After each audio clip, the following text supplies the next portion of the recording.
There is a new era for Android devices coming. The new Qualcomm Snapdragon 8 Elite is out. It's a chip built on a 3nm process, ensuring more power and more energy efficiency. Apple has been building 3nm silicon since last year's A18 Pro, and while Qualcomm was getting close results before, it wasn't really rivaling it in terms of CPU speeds.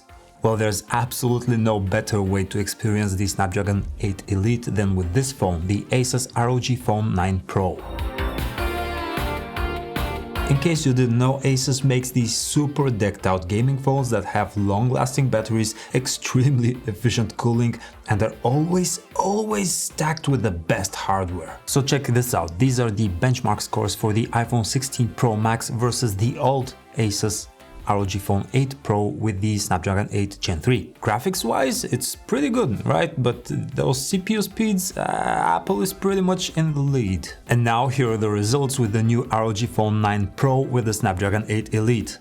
Oh yeah, we're so back, baby! If you're not super into the extreme gamer aesthetics, you'd be happy to know that Asus has decided to make their phones more mainstream friendly. The big chin, the big forehead, they are gone. The new ROG design since the Phone 8 is slightly thinner, and there's more emphasis on developing an actually good camera for a gaming phone. However, the DNA of an ROG phone is still here. Excellent screen, now going up to 185Hz refresh rate, extremely powerful and boomy stereo speakers, headphone jack, 2 USB ports for charging in landscape or portrait mode, insane, intense, super optimized performance. And yeah, these things are expensive, but they are packed to the brim. Okay, let's take it one by one. Another upgrade we need to talk about aside from that Snapdragon 8 Elite processor is the growth in battery. This now has 5800 mAh capacity as opposed to last model's 5500 mAh. The ROG Phone 9 Pro gave us 18 hours of browsing and almost 14 hours of gaming on our dedicated benchmark tests. The gaming score in particular is 2.5 hours more than the ROG Phone 8 Pro, though the iPhone 16 Pro Max is also not holding back here with 12 hours of gaming time. Needless to say, you can take this as a daily driver and basically forget to charge it, and yeah, with the 65-watt charger that comes in the box, it tops up in 55 minutes, so yeah. That 185Hz refresh rate is crazy, but it's only accessible while gaming. But it is overkill. 120Hz is plenty good enough for phone screens, 165Hz in itself is overkill, 185Hz is ultra bragging rights. It's a bright OLED panel with 2500 nits peak brightness and is protected by Gorilla Glass Victus 2, which is the latest protective glass. There are a few color calibration options to pick from. I always go for cinematic, for warm whites and vibrant colors. Let's talk about the back of the phone.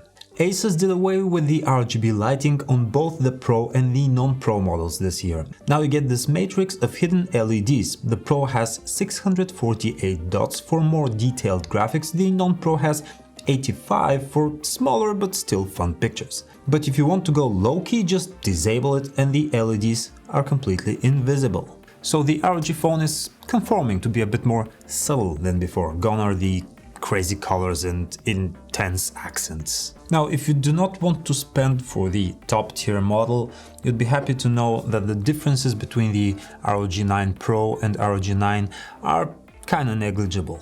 Both have 185Hz screens, both have the 5800 mAh battery, both have an enlarged graphite sheet to take care of the heat from the new Snapdragon, and both have a new sensor under the main camera, the Sony Lithia 700 with an upgraded hybrid gimbal that now compensates for up to 5-degree wobble. Where they differ is that the Pro has a 3x zoom telephoto camera for portraits and zooming, and the non-Pro has a macro camera there. Now, we commend Asus for trying to give you a gaming phone with an actually usable camera.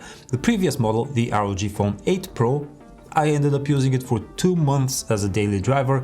Honestly, the camera was fine, not as good as your iPhones and Galaxies, but rarely was I thinking, it's not worth taking a photo now, not with this phone. So the ROG 9 series are even slightly upgraded in this regard. We noticed a definite upgrade in the quality when recording video. It got a higher score on our video benchmark specifically. When taking photos, that new sensor is a bit weird. It scores slightly less than before, but we wouldn't say it looks worse, it's just minor details. We hope Asus will drop an update or two to tweak the camera further. Again, it's not as good, dependable or predictable as an iPhone or Galaxy, but it's pretty good. The cherry on top of a powerful, enduring phone package. Lastly, let's talk about the new Aero Active Cooler X Pro. The subwoofer is back, baby. When you attach this new cooler to the Asus ROG Phone 9 or the old ROG Phone 8, it will enhance your bass noticeably, on top of keeping your phone cool for longer gaming sessions.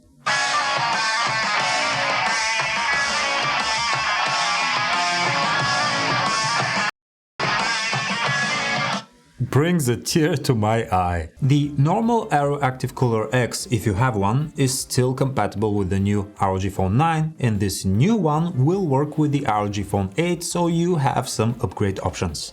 So let's bring it home. Very capable phones, Snapdragon 8 Elite, up to 24 GB of RAM, up to 1 TB of UFS 4.0 storage. It's just an absolute beast.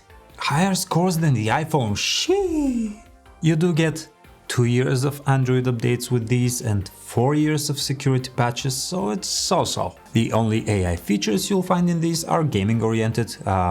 It will detect popular games you're playing and tell you when booster spawning, make kills more visible, or auto pick up items, so on and so forth, just assisting items. Of course, it does come with Android, which comes now with Gemini, so you'll get the default Google AI features. It looks and feels more like a regular smartphone, now that the gaming aesthetic has been tamed.